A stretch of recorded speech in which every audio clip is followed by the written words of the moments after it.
Ja, moin Leute, willkommen auf meinem Kanal, willkommen zu Barkhaft. So, den Luftwaffenfreaks unter euch wird jetzt wahrscheinlich vor Aufregung schon das Herz wummern, denn wir haben heute für euch die Arado AR 234 oder den Blitz oder den Blitzbomber oder. Also sehr viele Oders. Wie kam es zu dieser Geschichte? Wir machen ja nun ein bisschen mehr, ich sag mal, Kette und Erde. Ein bisschen Wasser und ein bisschen Luft.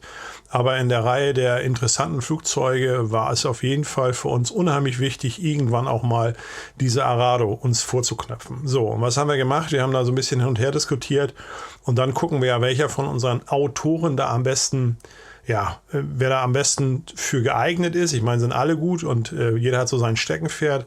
Aber da wir wissen, dass der Nils da sehr akribisch ist und natürlich auch in Kerosin badet, war er natürlich derjenige, der diesen Auftrag geschnappt hat und da auch wirklich, also sehr tief in die Materie eingetaucht ist. Er selber hat mir auch schon gesagt, dass er da sehr viele Quellen für benutzt hat, sehr viel recherchiert hat, sehr viel Buchmaterial dafür nutzen musste, um nachher so ein wirklich langes, detailliertes und aufschlussreiches Video hinzukriegen, wie wir jetzt für euch haben.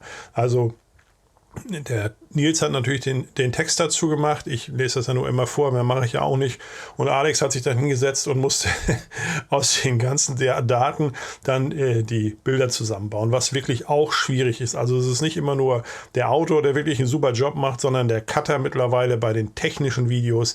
Da nochmal ein großes Lob an die Cutter. Das ist ja einmal der Benny und einmal der Alex, die dann auch Redaktion und auch Texte schreiben und. Und diesmal wirklich dieses Arado-Video hinterlegt hat mit ganz tollen Fotos.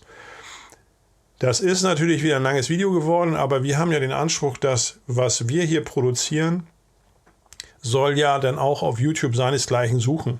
Für manche mag das zu lang sein, für manche mag das wieder zu kurz sein, für manche vielleicht nicht detailliert genug, aber ich glaube, der Militärinteressierte, nicht unbedingt Luftwaffenspezialist, wird sich hier wiederfinden und wird die Hintergründe verstehen, woher kommt dieses Flugzeug überhaupt, warum wurde es gebaut, was hat es mit der Me 262 auf sich, wie wurde es tatsächlich eingesetzt, was hat es noch geleistet, wo waren die Probleme und was ist nachher davon übergeblieben nach dem Krieg von dieser Entwicklung. Also super spannendes Thema, als ich das eingelesen habe, und ich sage ja immer wieder, ich mache das ja schon wirklich lange, aber ich weiß ja nun auch wirklich nicht alles, und gerade bei den Flugzeugen bin ich immer so ein bisschen außen vor, und da sitze ich dann manchmal und denke mir, Donnerwetter, das habe ich auch nicht gewusst. Also das erzähle ich euch ja auch immer wieder, aber tatsächlich bringt mich das auch alles nach vorne. Nun, in meinem Alter behält man auch nicht alles so genau, also in 2 Jahren habe ich da vielleicht auch wieder das meiste vergessen, dann schaue ich mir das Video eben halt nochmal an. Gut. Das soll es auch für die Einleitung gewesen sein. Für die Superspezialisten, wenn ihr was findet, wo ihr sagt, in einer anderen Quelle steht es noch anders, gerne in die Kommentare schreiben oder weist uns darauf hin, wenn wir tatsächlich, was ich bei Nils nicht glaube, was falsch sein sollte, gerne reinschreiben, aber dann bitte auch die Quellen nennen. Weil, wie gesagt, ich habe mal gehört, dass irgendwo da und da der und der den und den kennt, der das gesagt hat, das reicht uns nicht. Gut. Arado AR 234, der Blitz. Los geht's.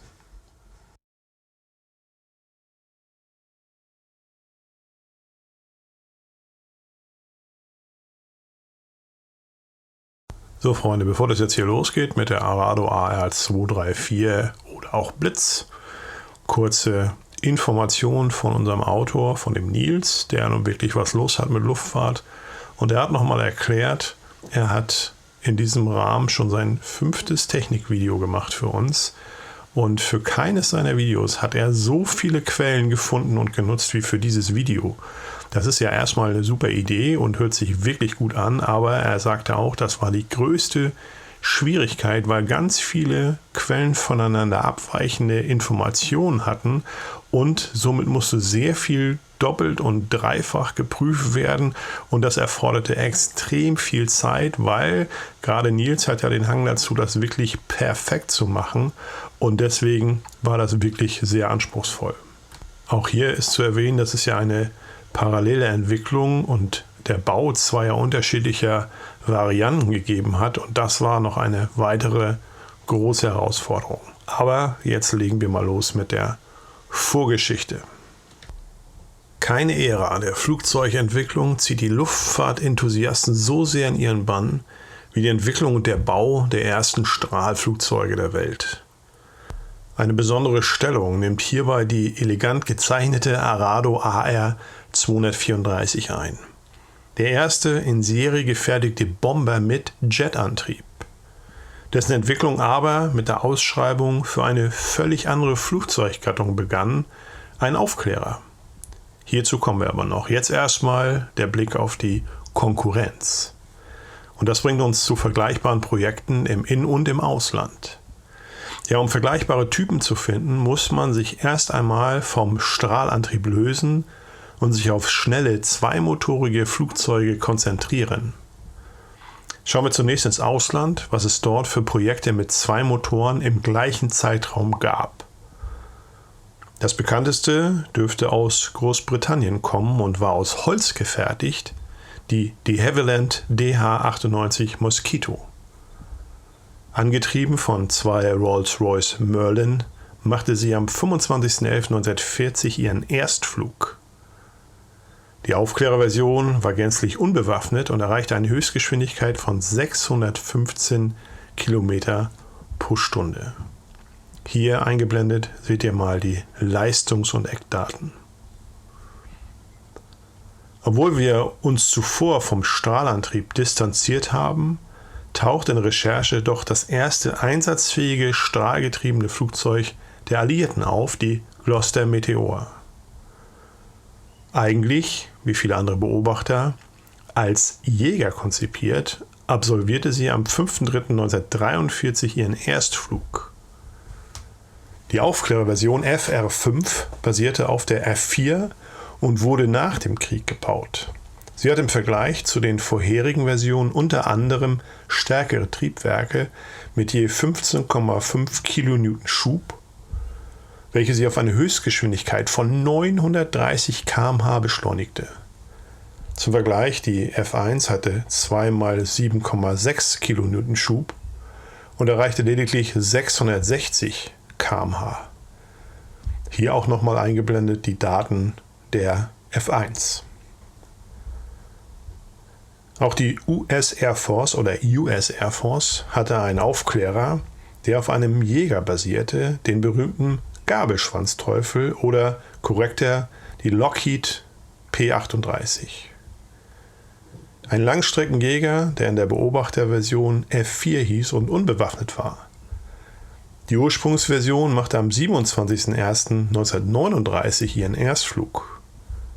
Die beiden Edison V12 Motoren, die in der P39 und P51 keine gute Figur machten, bekamen in der Lightning Turbolader und waren hierdurch wesentlich leistungsfähiger in größeren Höhen mit je 1225 PS. Die auf der P38E wie Emil basierende F4 erreichte eine Höchstgeschwindigkeit von 640 km/h. Auch hier für euch die Daten der F4. In Italien machte die Breda B88 1937 durch zahlreiche Geschwindigkeitsweltrekorde auf sich aufmerksam. Ursprünglich als Bomber spezifiziert, empfahl sie sich durch ihre hohe Endgeschwindigkeit auch als Aufklärer. Ihr Erstflug erfolgte schon im Oktober 1936, allerdings machten ihr ihre zwei 14-Zylinder-Doppelsternmotoren mit je 1000 PS schwer zu schaffen. Diese waren mit dem erhöhten Gewicht der Militärversion überfordert. Noch schlimmer wurde dies nach Montage der Sandfilter für den Einsatz in Afrika. Selbst die leichtere Aufklärerversion hatte Mühe zu starten und erreichte kaum die Hälfte der versprochenen Höchstgeschwindigkeit von 490 km/h. Auch hier nochmal die Daten der Breda B88. Die kaiserlich-japanischen Heeresluftstreitkräfte ließen Mitsubishi als Aufklärer die unbewaffnete KI-46 entwickeln. Ein auf den ersten Blick konventionelles zweimotoriges Flugzeug, das beim genauen Hinsehen aber aerodynamisch sehr sauber durchkonstruiert anmutete. Beweis hierfür ist die hohe Endgeschwindigkeit von 600 km/h, die mit den zwei 1050 PS leistenden 14-Zylinder Doppelsternmotoren erreicht wurde. Später aus der KI-46 entwickelte Zerstörerversionen waren aufgrund mangelnder Steigleistung nicht erfolgreich. Auch hier die Daten der KI-46-2. So, kommen wir mal zu den Russen. In der Sowjetunion wurde aus der Not geboren die Jakovlev Jak-4 nach schweren Verlusten vom Bomber zum Aufklärer umgewandelt. Angetrieben von zwei Klimov V12-Motoren mit jeweils 1100 PS erreichte sie bei Beibehaltung ihrer doch recht schwachen Angriffs- und Abwehrbewaffnung eine Höchstgeschwindigkeit von 533 km/h. Obwohl ihr Erstflug am 22. Oktober 1939 stattfand, wurde die Produktion bereits nach knapp 100 Maschinen 1940 eingestellt und auf das Nachfolgemuster umgestellt. Hier die Daten der Jak-4. So, kommen wir mal zu den Russen und kommen wir mal zur Petlyako. Ich hoffe, das spricht man wirklich so aus. Also die Petlyako PE2 war die Nachfolgerin der Jak-4 und so verwundert es nicht, dass es auch von ihr eine Version als Aufklärer gab. Die PE2R. Der erste Prototyp hob am 22.12.1939 vom Boden ab. Allerdings wurde die Serienversion erst im Juni 1941 an die Truppe ausgeliefert. Als Antrieb dienen hier ebenfalls zwei Klimov-Motoren mit 1210 PS pro Seite. Der Bombenschacht wurde für die Kameras und zusätzlichen Kraftstoff genutzt. Außerdem gab es die Möglichkeit, Tanks unter den Tragflächen zu installieren. Ohne diese erreichte die PE2R eine Höchstgeschwindigkeit von 580 km/h und dazu auch hier die Daten der PE2R. Zurück nach Deutschland. Bei Dornier in Deutschland betrachteten sie das Thema zweimotoriges Kampf- bzw. Aufklärungsflugzeug aus einem anderen Blickwinkel, als sie Ende der 1930er Jahre anfingen, die Do 335 zu entwickeln. Bei ihr waren die beiden Motoren im Rumpf untergebracht und trieben einen Zug- und Druckpropeller an. Der Jungfernflug fand am 26.10.1943 statt. Als Antrieb dienten zwei Daimler-Benz V12-Motoren mit jeweils 1750 PS, welche der unbewaffneten A4-Version eine Endgeschwindigkeit von über 770 km/h ermöglichten. Der eine oder andere wird sich fragen, warum taucht dieser ungewöhnliche Typ in der Recherche auf, aber darauf gehen wir später nochmal ein. Hier dazu nochmal die Eckdaten der Do 335 A4. Ja, und zum guten Schluss noch die allgegenwärtige und vielseitige Ju-88, hier der Erstflug 21.12.1936, die es natürlich auch als Aufklärer gab. Speziell hierzu wurde, als die Ju-88A zu langsam wurde, die T-Version entwickelt. Diese basierte auf der aerodynamisch verbesserten S-Variante, angetrieben durch zwei BMW 14-Zylinder Doppelsternmotoren mit je 1700 PS, erreichte die Ju-88 trotz ihrer Größe eine Höchstgeschwindigkeit von 640 km/h. Auch hier nochmal die Daten der Ju-88 T1. Gut, das ganze Vorgeplänkel führt uns natürlich jetzt zur Entwicklung. Also, wir gehen jetzt den Schritt zurück zur Entwicklung der Arado AR-234, die mit einer Ausschreibung des Reichsluftfahrtministeriums vom 26.09.1941 für einen schnellen Aufklärer begann. Dazu müssen wir sagen, viele Quellen geben Ende 1940 an, was wir aber für unwahrscheinlich halten. Also das RLM, ich kürze das hier mal ab, forderte ein Flugzeug, das auch zukünftig noch den feindlichen Jägern entkommen sollte. Zu diesem Zeitpunkt flog das schnellste Muster der Briten, die Spitfire Mark V, eine Höchstgeschwindigkeit von 590 km/h. Die Forderung für den Hochgeschwindigkeitsaufklärer war dementsprechend um einiges höher. Er sollte 800 km/h schnell sein, eine Reichweite von 2000 Kilometer haben und die noch in der Entwicklung befindlichen neuen Strahltriebwerke nutzen. Auf eine Abwehrbewaffnung sollte gänzlich verzichtet werden. Mehr lässt sich über diese Ausschreibung nicht finden, Vielleicht gab es auch nicht mehr, was einen bei der geforderten Endgeschwindigkeit nicht unbedingt wundert. Als einziger Hersteller beteiligte sich Arado im März 1942 an der Ausschreibung, allerdings gleich mit mehreren Entwürfen. Die Entscheidung fiel zugunsten der E.370. Das Projekt lief offiziell unter der Leitung von Arado-Direktor Walter Blume. Die Entwicklung fand aber unter der Regie eines dreiköpfigen Ingenieursteams Meyer, von Ness und Stelzer statt. Das RLM erteilte am 17.04.1942 den Auftrag für den Bau von 6 Mustermaschinen und vergab zum Ende des Jahres die offizielle Bezeichnung AR 234. Der Entwurf sah einen konventionellen Ganzmetall-Schulterdecker mit ungepfeilten Tragflächen vor. Um die geforderte Geschwindigkeit realisieren zu können, wurde als Antrieb die noch in der Entwicklung befindlichen BMW 003 Strahltriebwerke gewählt. Deren Verbrauch veranlasste Blume und Team dazu, das komplette Rumpfmittelstück für 3 Rumpftanks zu nutzen. Dies hatte aber den Nachteil, dass kein Platz mehr für ein Fahrwerk war, da auch die Triebwerksgondeln hierfür keinen Platz boten. Stattdessen wollte man einen Startwagen nutzen, der nach dem Start abgeworfen werden sollte. Für die Landung wurde eine Hauptkufe unter dem Rumpf und 2 Stützkufen unter den Triebwerksgondeln vorgesehen. Der Rumpf selbst war aus Ringspanten und Stringern hergestellt und wurde dann mit Aluminiumblechen beplankt. An der Rumpfnase war das voll verglaste, einsitzige Cockpit, welches durch eine Klappe von der Oberseite her bestiegen wurde. Hinter dem Kopf des Piloten befand sich eine 15 mm Panzerplatte. Der Pilot selbst sollte auf einem neuartigen Katapultsitz sitzen. Zumindest war dies angedacht für das erste Versuchsmuster, also V1, und später auch für die V3 bis 6. Direkt dahinter lag der erste der 3 Haupttanks mit 1430 Litern Fassungsvermögen. Dahinter folgte unter der Tragfläche ein ungeschützter 775 Liter Tank, der als erstes leer geflogen wurde.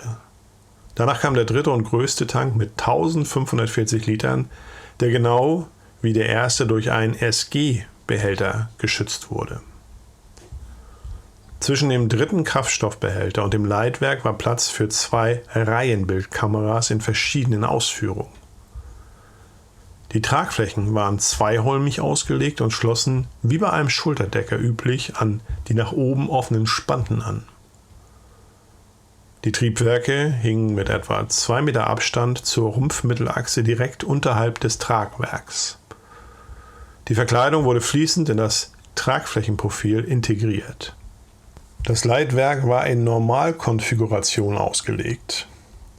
Alle Steuerelemente, sowohl die Querruder, Landeklappen, Seiten- und Höhenruder, waren konventionell ausgelegt und komplett aus Aluminium. Die Ansteuerung erfolgte ohne Unterstützung per Gestänge. Für eine bessere Aerodynamik waren die Ruderausgleichsgewichte intern untergebracht. Der Erstflug erfolgte am 30. Juli 1943 vom Flugplatz Rheine bei Münster. Am Steuer saß Werkspilot Horst Selle. Allerdings mussten im Vorfeld die Triebwerksgondeln noch auf die größeren Jumo 004 Triebwerke umgerüstet werden, da die vorgesehenen BMW 003 noch nicht zur Verfügung standen. Noch vor dem Erstflug der fahrwerkslosen Arado 234 wurde eine B-Version mit Bugradfahrwerk für eine Bomber-Version bereits im Januar 1942 beauftragt und nicht, wie oft angenommen, nach den schlechten Erfahrungen mit dem Startwagen entwickelt. Die Ausschreibung für diesen Schnellbomber war die gleiche, auf die sich Messerschmitt mit seiner Me 262 und ja, hier schließt sich der Kreis, Dornier mit der Do 335 bewarb. Und wie die Geschichte zeigt, war man sich seitens des RLM nicht einig und beauftragte alle 3 Firmen, wobei die Messerschmitt klar priorisiert wurde. Größter Unterschied neben dem Fahrwerk zur A-Version war der geänderte Rumpfquerschnitt, der nicht nur das neue Fahrwerk aufnehmen musste, sondern auch die beiden neuen Tanks. Der mittlere Tank entfiel aufgrund des Hauptfahrwerks. Um die Reichweite beibehalten zu können, wuchsen die beiden verbliebenen Tanks, der vordere auf 1800 und der hintere auf 1990 Liter. Zudem vergrößerten sich die Spannweite um 21 cm auf 14,41 Meter. Als Triebwerke waren wieder die BMW 003 vorgesehen und mussten abermals durch die Jumo 004 ersetzt werden. So, also nochmal zur Klarstellung, die AR 234 B1 Version war mit den BMW 003, die AR 234 B2 dann nachher mit den Jumos 004 ausgestattet. Ja, auch war erstmals eine Abwehrbewaffnung vorgesehen. Diese wurde mittig unter dem Rumpf in einer Wanne untergebracht und bestand aus zwei rückwärts feuernden MG 151-20 mit je 250 Schuss. Dadurch konnte aber auch unter dem Rumpf kein Bombenschloss angebracht werden. Gezielt wurde mittels eines drehbaren Periskops. Noch vor Anlauf des Serienbaus wurde die Bewaffnung aber aufgrund ihres Gewichts, also die Wanne wog dann voll ausgerüstet 245 Kilo, und der dadurch wegfallenden Option eines Rumpfbombenschlosses fallen gelassen. Vielmehr gab es die Option, im hinteren Rumpf die beiden MG 151 als Rüstsatz unterzubringen. Aus diesem Grund verblieb das Periskop auch an seinem Platz. Die Bombenlast wurde extern untergebracht. Bei der Variante mit der MG-Wanne entfiel das Bombenschloss unter dem Rumpf und es blieben nur die zwei Schlösser unter den Triebwerken, die jeweils bis zu 500 Kilo Bomben tragen konnten. Nach Entfall der Wanne konnten am Rumpfbombenschloss bis zu 1000 Kilo Bomben mitgeführt werden. Als Bombenzielgerät diente das Lotfernrohr 7K von Carl Zeiss, also kurz gesagt die Lotfe 7K. Dieses laut Hersteller in Höhen bis zu 15 Kilometer verwendet werden konnte, aber für den Tiefangriff unbrauchbar war. Die K-Version sollte auch in die Me 262 A2 eingebaut werden und war eine Weiterentwicklung der Bombenzielgeräte aus der Ju-88 und He 111. Um das Zielgerät bedienen zu können, musste der Arado-Pilot zuerst den Autopilot einschalten und dann den Steuerknüppel beiseite schwenken. Für Angriffe im Sinkflug aus niedrigen Höhen wurde das BZA oder TSA genutzt, wobei TSA für Tiefflugschleuderanlage steht und BZA für Bombenzielanlage, wie es auch in der Ju-88 Verwendung fand. Es ermöglichte gezielte Bombenabwürfe im Bahnneigungsflug. Noch vor dem Erstflug der A-Variante erteilte Generalfeldmarschall Milch am 19.07.1943 den Auftrag ausschließlich für die B-Version, die als Aufklärer und Bomber gefertigt werden sollte. Der Jungfernflug fand am 12. März 1944 statt. Da die BMW 003 nach wie vor Schwierigkeiten bereiteten, die Leistungsausbeute nicht wie versprochen ausfiel und die Jumos vorrangig für die Me 262 verwendet werden sollten, befasste man sich bei Arado mit der Ausrüstung von je 2 gebündelten BMW-Triebwerken pro Seite. Zudem war von Anfang an eine Druckkabine im Gespräch, welche endlich mit der C-Variante Einzug erhalten sollte. Zugleich entfiel die Panzerplatte hinter dem Piloten, wahrscheinlich auch hier wieder um Gewicht zu sparen. Ein entsprechender Vorschlag wurde dem Generalflugzeugmeister ebenfalls am 19. Juli 1943 unterbreitet. Die errechneten Flugleistungen waren vielversprechend. Dem erhöhten Kraftstoffverbrauch wurde durch 2 Abwurftanks unter den Triebwerken Rechnung getragen. Hier mal zum Vergleich, ohne Auslasten für euch zum Nachlesen.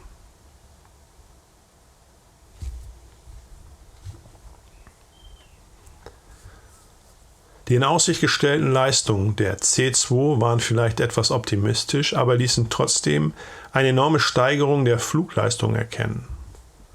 Die anhaltenden Probleme mit den BMW-Triebwerken ließ den Erstflug aber erst am 4. Februar 1944 zu, Also wir reden hier noch von dem Modell auf der Basis einer Arado 234 ohne Fahrwerk.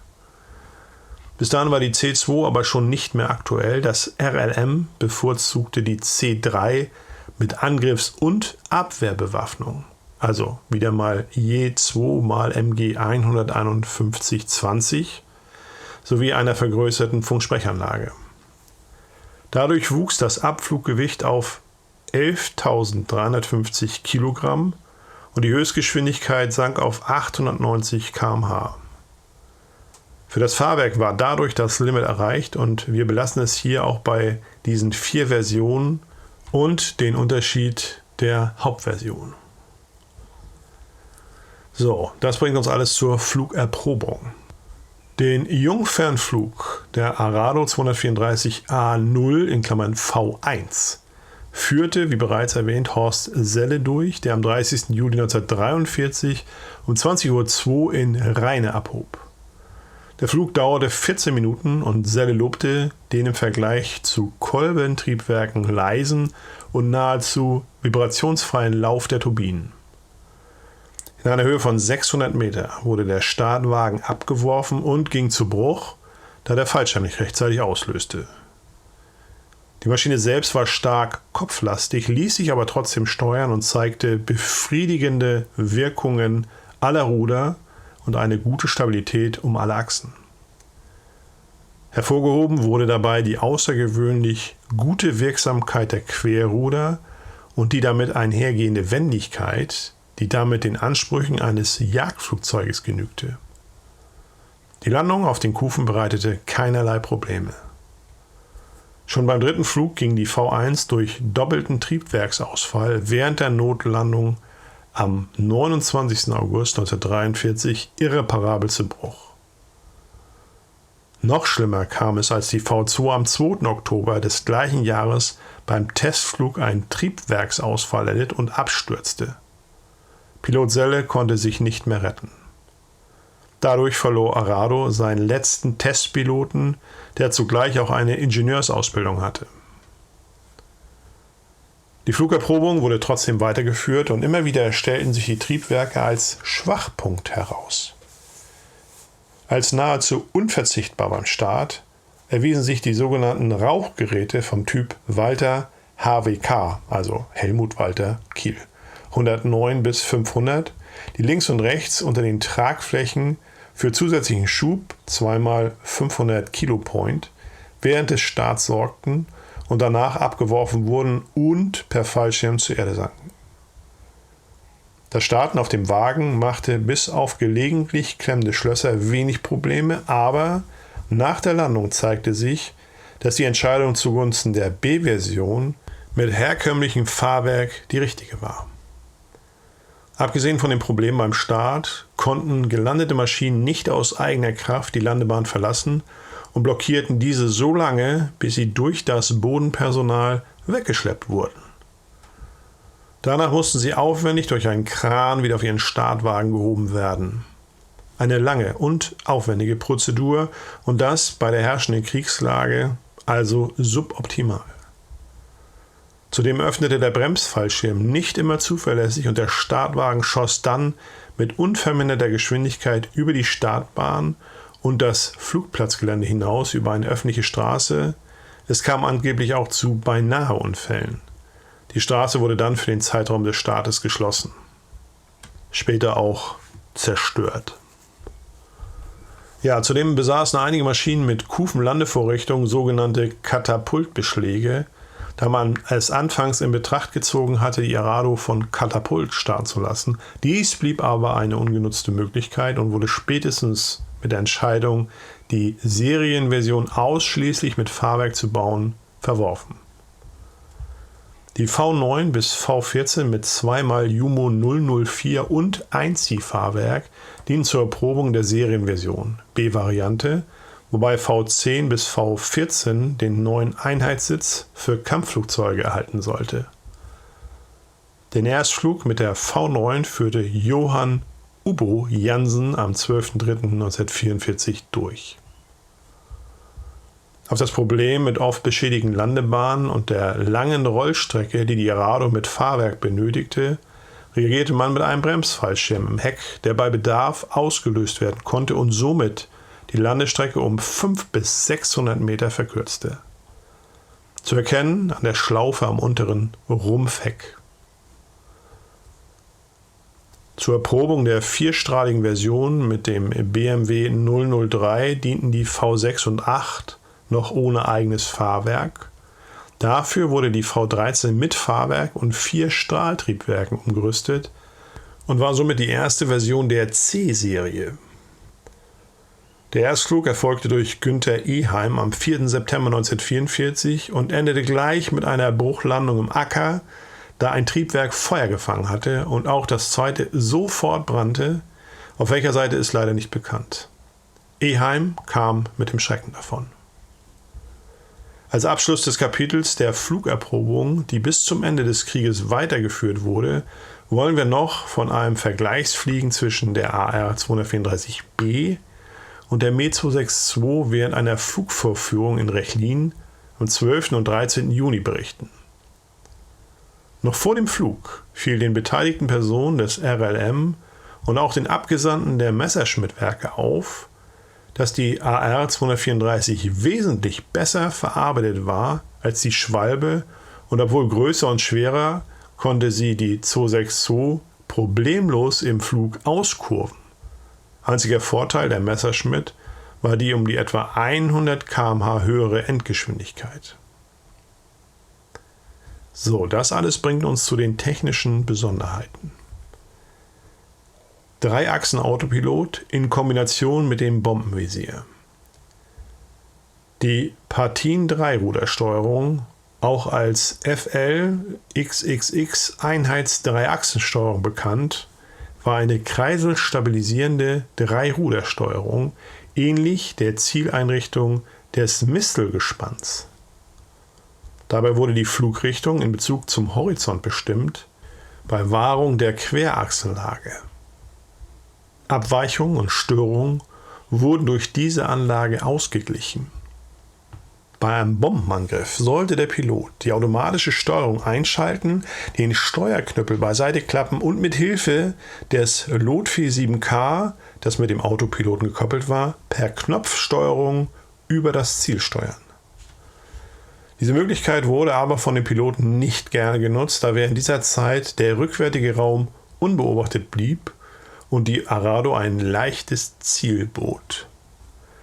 Und jetzt nochmal aus der Sicht von Niels erklärt mit seinen eigenen Worten.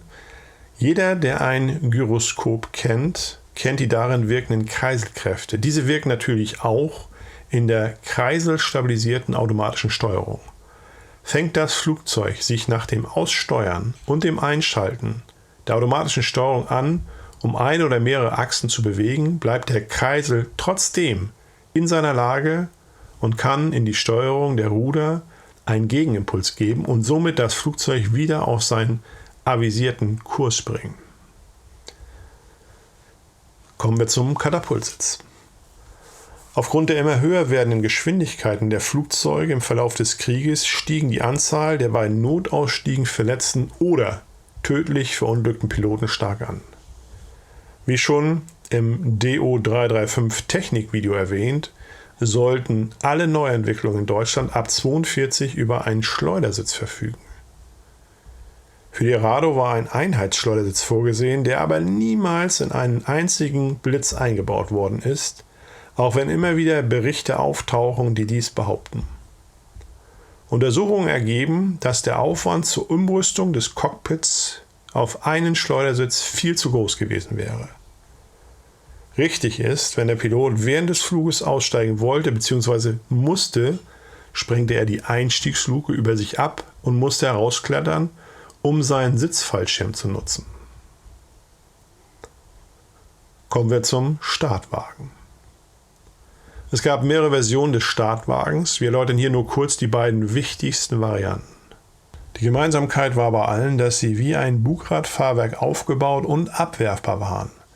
Das Bugrad war bei keiner Variante lenkbar. Gelenkt wurde über die per Seilzug mit den Querruderpedalen verbundenen bremsbaren Haupträder. Das Bugrad war ebenso gebremst. Als Verriegelung diente ein umgedrehtes Bombenschloss an der zentralen Landekufe unter dem Rumpf. Das Bombenschloss wurde elektrisch angesteuert und nur im Notfall per Seilzug entriegelt.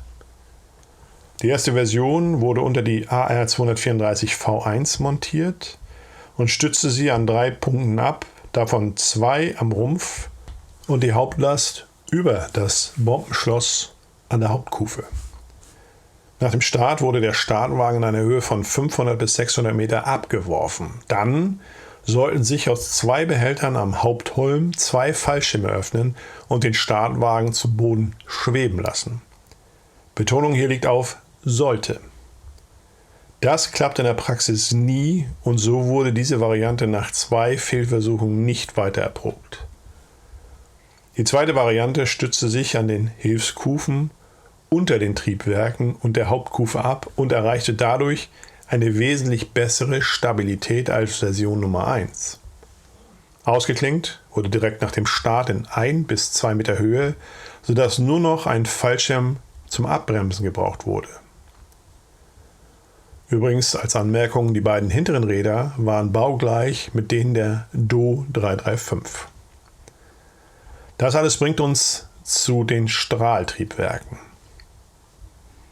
Eigentlich waren für die Arado Blitz die BMW 003 Strahltriebwerke vorgesehen, die aufgrund ihrer Bauart als Einwellentriebwerk mit Ringbrennkammer wesentlich kompakter und leichter gebaut waren als die Konkurrenz von Junkers.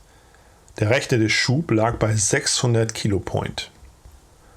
Es kam aber immer wieder zu Problemen und die gemessene Leistung lag mit 250 Kilopoint weiter hinter den Erwartungen. Das Triebwerk wurde umkonstruiert und konnte 1942 endlich 550 Kilopoint Schub liefern, allerdings immer noch sehr unzuverlässig. Und so, Freunde, jetzt mal ganz kurz am Rande. Ich weiß, das heißt Kilopont. Ich habe das aber irgendwann mal so umgesetzt. Ich nenne das immer Kilopoint. Ich hoffe, ihr zeigt mir das. Ihr wisst ja, was gemeint ist. Ja, so kam es, dass der Jumo 004A an die ersten 5 Versuchsmaschinen gebaut wurde. Dies war ebenfalls ein Einwellentriebwerk, verfügte aber über 6 kleine Brennkammern. Dadurch war es wesentlich größer und schwerer gebaut, aber durch die konservative Auslegung und auch die Drehzahlen und die Temperaturen war es somit wesentlich zuverlässiger. Bereits Ende 1941 lief es erfolgreich über 10 Stunden am Stück auf dem Prüfstand und lieferte 1000 Kilopoint Schub. Da die hochtemperaturfesten Legierungen nur begrenzt zur Verfügung standen, musste für den späteren Serienbau die betroffenen Bauteile auf verfügbare Materialien umgestellt werden. Die B-Variante wurde dadurch zwar um etwa 100 Kilogramm leichter, aber der Schub sank auf 890 Kilopoint und die Haltbarkeit litt stark darunter. Der Serienanlauf verzögerte sich durch die Haltbarkeitsprobleme auf Anfang 1944. In der Zwischenzeit, also nochmal zurück Mitte 1943, hatte BMW sein Triebwerk zur A-Version weiterentwickelt, welches 800 Kilopoint Schub entwickelte und als A1 in der zweiten Jahreshälfte 1944 in Serie ging.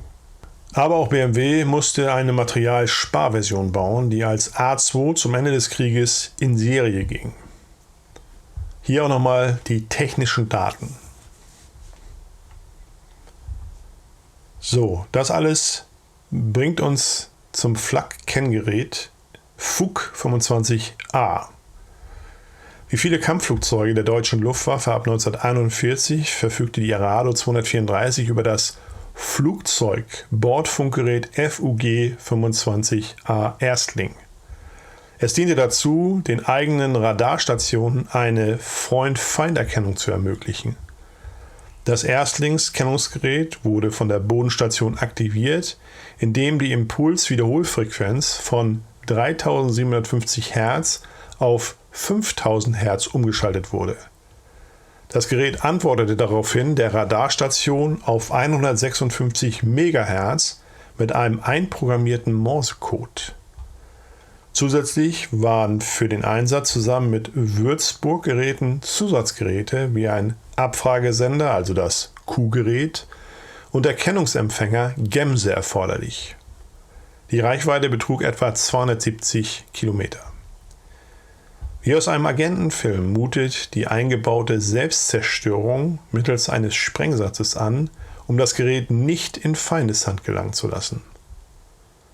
Allerdings tauchten im Sommer 1944 die ersten Moskitos mit einem Gerät namens Perfectos auf, das die FUG-25A aktivieren konnte und somit deren Ortung ermöglichte. Die Verwendbarkeit des Erstlings wurde dadurch stark eingeschränkt und gerade die Nachtjägerbesatzung konnte sich nur dadurch helfen, das FUG-25A auszuschalten, um nicht geortet zu werden. Ja, nach diesen ganzen technischen Ausflügen kommen wir mal zu den gebauten und den geplanten Versionen. Also wie bereits erwähnt, wurde nur die A-, B- und C-Variante gebaut. Nach der Streichung der A0-Vorserie für den Serienbau diente die gesamte A-Serie ausschließlich der Erprobung verschiedenster Komponenten, hauptsächlich natürlich für die unterschiedlichen Triebwerke bzw. deren Anordnung.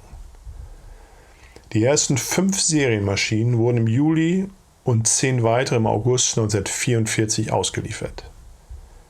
Ab der C5 wurde das Cockpit zweisitzig ausgelegt. Der Pilot sollte durch einen zusätzlichen Beobachter, der auch Funker war, unterstützt werden, der auch den Bombenabwurf übernehmen sollte. Attrappen aus Holz wurden gefertigt, aber eine Übernahme in die Serie geschah nicht mehr.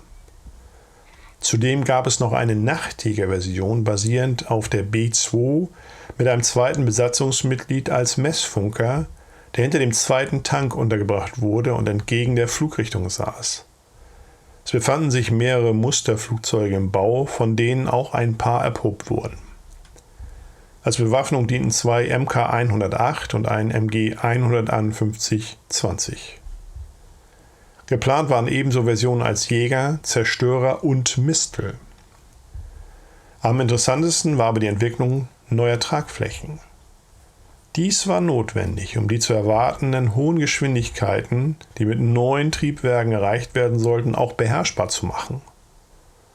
Schon die C-Version erreichte im Testbetrieb 900 km/h, dabei trat unter anderem eine Instabilität um die Längsachse auf.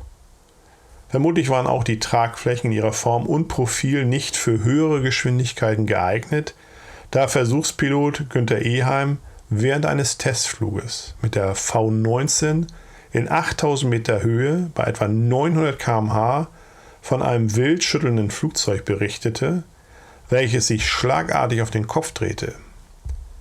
Daher machte es Sinn, dass bereits ab Herbst 1943 4 verschiedene Versuchsflüge geplant wurden. Versuchsflügel 1, 2 und 4 hatten die bekannten Sichelformen, dabei waren die inneren Tragflächenbereiche nach hinten gepfeilt und die äußeren ähnelten denen der herkömmlichen Flächen. Dadurch erhoffte man sich eine bessere Flugstabilität, höhere Geschwindigkeiten und trotzdem gute Langsamflugeigenschaften. Versuchsflügel 1 war aus Holz, Nummer 2 aus Aluminium und Nummer 4 hatte Stahlholme. Die dritte Version glich in der Form dem Serienflügel, hat aber für höhere Geschwindigkeiten schon ein Laminarprofil. Ja, Bewaffnung haben wir ja auch noch. Das haben wir in den einzelnen Kapiteln schon erwähnt. Somit ein gesondertes Kapitel lohnt sich aufgrund der geringen Ausrüstung und Verwendung von Bordwaffen nicht. Geplant war natürlich einiges. Kommen wir zur Produktion. Die AR-234 wurde ausschließlich im Aradow-Werk in Alt-Lönnewitz bei Brandenburg, das ist also zwischen Potsdam und Dresden, entmontiert. Die Komponentenfertigung erfolgte, wie bei vielen anderen Flugzeugmustern in Deutschland, zum Kriegsende dezentral. Einzelne Komponenten wurden in etwa 5 Betrieben rund um Alt-Lönnewitz gefertigt. Die Montage im Brandenburger Werk erfolgte durch Personal des KG 76 und Fachkräfte der Firmen Farman aus Frankreich und Caproni aus Italien. Dies erklärt auch die wesentlich bessere Qualität der Zelle im Vergleich zum Me 262, deren Teile vorwiegend durch KZ-Häftlinge unter menschenunwürdigen Verhältnissen produziert wurden. Die monatlich geplanten Stückzahlen von bis zu 150 Stück konnten nicht annähernd erreicht werden. Tatsächlich wurden zwischen Juli 1944 und November 1944 113 Serienmaschinen der AR-234B ausgeliefert. Das entspricht einer monatlichen Rate von 28. Kurze Bemerkung dazu am Rande. Aufgrund von Problemen an Rudern und Bugrad wurde diese aber für eine Woche bis zur Behebung der Probleme mit einem Flugverbot belegt. Bis einschließlich Februar 1945 wurden weitere 86 Maschinen an die Truppe übergeben. Zu diesem Zeitpunkt wurde geplant, die B-Version schrittweise durch die C3 zu ersetzen. Dies konnte nicht mehr umgesetzt werden, aber bis Kriegsende wurden 19 AR-234C3 fertiggestellt. In der 2. Aprilhälfte wurde das Werk in Alt-Lönnewitz von der Roten Armee besetzt. Zählt man die 25 Vorserienmaschinen mit den 218 Serienmaschinen zusammen, kommt man auf eine Gesamtstückzahl von 243 Arados, was je nach Quelle etwas nach oben oder unten schwanken kann. Ja, und das wollen wir natürlich alle ganz genau wissen. Kommen wir mal zu den Einsätzen. Trotz ihrer geringen Verbreitung und des geringen Klarstands flogen die verfügbaren AR-234-Verbände noch einige Einsätze. Die wichtigsten Verbände waren das Erprobungskommando Lerz bei Rechlin und das Kampfgeschwader 76. Für die eigentlich angedachte Verwendung als Aufklärer wurde das Kommando Sperling und Hecht gebildet. Dabei erfolgte am 16. Juni 1944 der erste Aufklärungsflug des Kommandos Sperling mit einer AR-234A an der Westfront. Weitere Flüge zeigten, dass die theoretische Reichweite von 1500 Kilometer in der Praxis erreicht wurden. Von Anfang bis Ende August fotografierten Leutnant Erich Sommer und Oberleutnant Horst Götz das Landungsgebiet der Alliierten und Südengland. Es wurden bis Oktober 1944 etwa 50 Aufklärungseinsätze geflogen. Am 24.12.1944 wurde im Zuge der Ardennenoffensive der erste Einsatz mit 9 Arado AR-234B2 geflogen.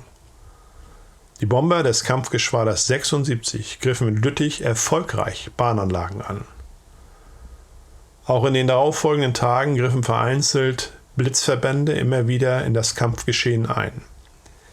Hierbei zeigte sich, dass die Bomber bei Geschwindigkeiten von über 800 km/h im leichten Bandneigungsflug während des Angriffes sowohl für die alliierten Abfangjäger als auch für die Flak sehr schwer zu bekämpfen waren.